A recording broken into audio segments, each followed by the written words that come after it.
Alhaji Zikrullah Kunle Hassan, chairman of National Hajj Commission of Nigeria (NAHCON), said shortages of tents, food and other items were due to the shortcomings of the Saudi firm in charge of provision of the items in Mina, on the outskirts of Makkah in Saudi Arabia.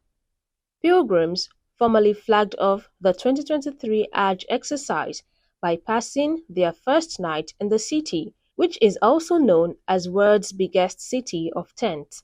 The 20-square-kilometer area accommodates the pilgrims in more than 100,000 air-conditioned tents. The pilgrims will spend the day in Mina, only setting out the next morning at dawn. Well, we have seen people happy only because they are people of faith. But we have seen people who are totally not happy on two scores. Number one, obviously, the tent or the camp is totally unsatisfactory. And I must tell you, the camp is unsatisfactory in the tent C where the majority of the pilgrims are. So also is the same situation in the VIP tent. All of these facilities were paid for, but obviously the provisions made were far little compared to the number of pilgrims.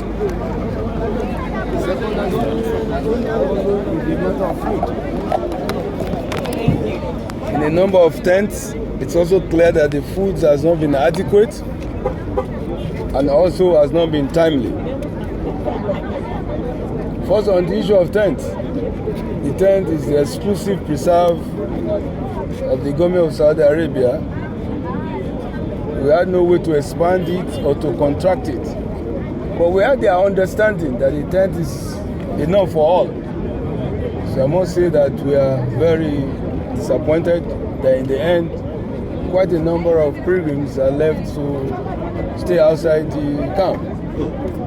In the matter of food too, we had made our reservation known early enough that we do not believe that they can exclusively handle the issue of catering for the pilgrims.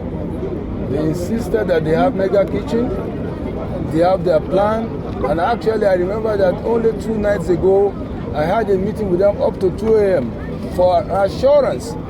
They said they have plan A, B and C, all geared to ensure that the pilgrims are fed. Obviously these plans are totally inadequate. Our own advice that we should join in also recommend some caterer. They didn't agree to this and we didn't force it on them since they said they have all the plans. But I must tell you that we have a meeting tonight. We have escalated our concern to the ministers of in the Ministry of Hajj and Umrah. We also have a meeting later tonight to review the situation with a view to finding quick solutions so that the pilgrims, particularly in this kind of weather that we have now, will have the best of pilgrimage. The medical people are still compiling their reports. We haven't met. We hope to meet, even though themselves are also involved currently in managing pilgrims. And they have advised that we should drink a lot of water. We will have to look for measures to ensure that this is done. The Saudi authorities apologized to the Nigerian pilgrims and promised to relocate them to the Turkish arena, which can conveniently accommodate about 10,000 pilgrims.